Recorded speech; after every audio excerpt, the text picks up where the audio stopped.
राजस्थान विधानसभा चुनाव की तारीखों का ऐलान के बाद में सरगर्मियां तेज है। टिकट वितरण के बाद में चारों तरफ अफरा तफरी का माहौल है। कोई कहां से लड़ना चाह रहा, कोई कहां से। राजस्थान में पहली बार तीसरे विकल्प के रूप में राष्ट्रीय लोकतांत्रिक पार्टी की टिकट पाने की भी हर किसी को चाहत है। आज हम चाकसू विधानसभा क्षेत्र में हैं, जहां पर दोनों पार्टियों के टिकट डिक्लेरेशन के बाद में आरएलपी का टिकट आज शाम तक घोषित होने की संभावना है और पूरा चाकसू आरएलपी के टिकट के लिए उसके कैंडिडेट का इंतजार कर रहा है। हमारे बीच चाकसू विधानसभा में विशेष रूप से आरएलपी का काम देख रहे हैं बाबूलाल जी रेठा है।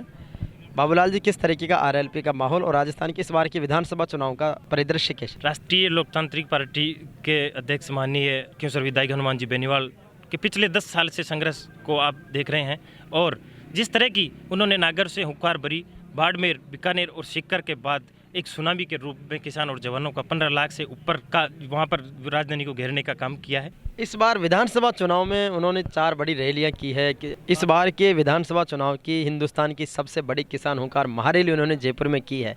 उसके बाद में अब कल नामांकन की अंतिम तारीख है। चाकसू से किस तरीके का माहौल है, किस तरीके से आप उनको जिताएंगे? आप देख रहे हैं युवा शक्ति साथ है और बड़े बुजुर्ग का भी आशीर्वाद है। 36 को हमारे साथ है और चाकसू से शाम तक हम जल्दी योग्य, कर्मठ और सेवाभावी कैंडिडेट की घोषणा हम कर देंगे और राजस्थान की सभी सीटों पर जहां अपन लड़ना चाह रहे हैं हम उनकी सभी सीटों की घोषणा शाम तक हम कर देंगे। मंथन चल रहा है और योग्य और ईमानदार लोगों को टिकट दिया जाएगा। चाकसू में जीत के क्या समीकरण है आरएलपी के? 36 कौम का साथ और किसान जवान के हित का कार्य, किसान कर्जा माफ माननीय विधायक साहब का प्रमुख मुद्दा है, बिजली फ्री, टोल मुक्त राजस्थान और उन्हीं की हुंकार रैलियों का परिणाम है कि भारतीय जनता पार्टी ने उनके दबाव में आकर के स्टेट हाईवे को उन्होंने फ्री किया। ये सौभाग्य जवान और किसान को मिला है और किसान कर्जा माफी की जो 50,000 की घोषणा हुई है उनकी हुंकार रैलियों का ही परिणाम है। तो ये तमाम मुद्दे को लेकर हम चुनाव लड़ेंगे और राजस्थान के अंदर भारतीय जनता पार्टी और कांग्रेस का सोपड़ा साफ करेंगे। गहलोत को घर बिठाएंगे और वसुंधरा को भी लंदन भेजेंगे, क्योंकि अब ससुराल तो है नहीं और उनके पियर लंदन भेज देंगे।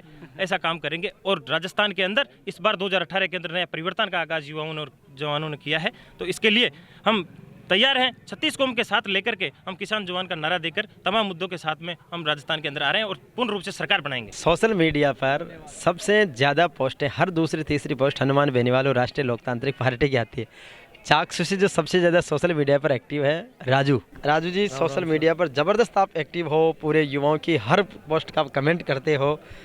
कैसा जुनून है और आरएलपी का चाकसू विधानसभा से किस तरीके से जिता कर भेजेंगे? मेरे हिसाब से आरएलपी पूर्ण बहुमत से यहाँ से जीत के जाएगी और मुझे विश्वास भी है। बेनीवाल पूरे राजस्थान में नहीं, अब हिंदुस्तान में युवाओं के चहेते और लोकप्रिय नेता है। वर्तमान में सोशल मीडिया पर सबसे ज़्यादा सर्च किए जाने वाले और सबसे ज़्यादा जिनकी पोस्टें आती है, जिनके लाइक्स और कमेंट्स आते हैं, वो हनुमान बेनीवाल है।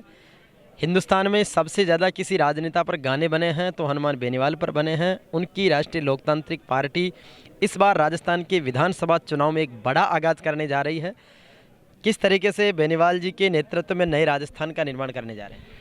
राजस्थान में सत्ता परिवर्तन के लिए और व्यवस्था परिवर्तन के लिए हनुमान जी बेनीवाल ने जो लड़ाई लड़ी है उसके साथ किसानों और युवाओं का पूरा समर्थन है और किसान और युवा पीढ़ी जहां चलती है वहां जमाना चलता है और युवाओं के साथ से हनुमान जी बेनीवाल की राजस्थान में सरकार बनेगी और व्यवस्था परिवर्तन के साथ हनुमान जी बेनीवाल राजस्थान के मुख्यमंत्री होंगे। और उसके साथ ही मैं चाकसू विधानसभा के बारे में बात करूं तो चाकसू विधानसभा में जल्दी ही कुछ ही पलों में राष्ट्रीय लोकतांत्रिक पार्टी के प्रत्याशी की घोषणा हो जाएगी और हम राष्ट्रीय लोकतांत्रिक पार्टी के प्रत्याशी के साथ तन मन धन से सर्वस्व साथ हैं उनके। विधानसभा में गाँव की नब्ज टटोलने के लिए अभी हम आए हैं चाकसू विधानसभा, जहाँ पर चित्तौड़ा ग्रामवासी हैं और बहुत सटीक बात अपनी रखते हैं। इस बार के विधानसभा चुनाव में किस तरीके का माहौल रहेगा और किसको जिता रहे हो? हनुमान जी बेनीवाल की पार्टी को, मतलब लोगों की सोच है ऊपर केंद्र से भी यही है और राज्य से भी यही है। लोग बाग ये कहते हैं जातिवाद पर 26 जाटों को बीजेपी से मिले, वो सारे भी हार जाए तो मुझे दुख नहीं, पर हनुमान बेनीवाल जी का कोई भी कैंडिडेट जीता है तो मुझे अपार खुशी होती है।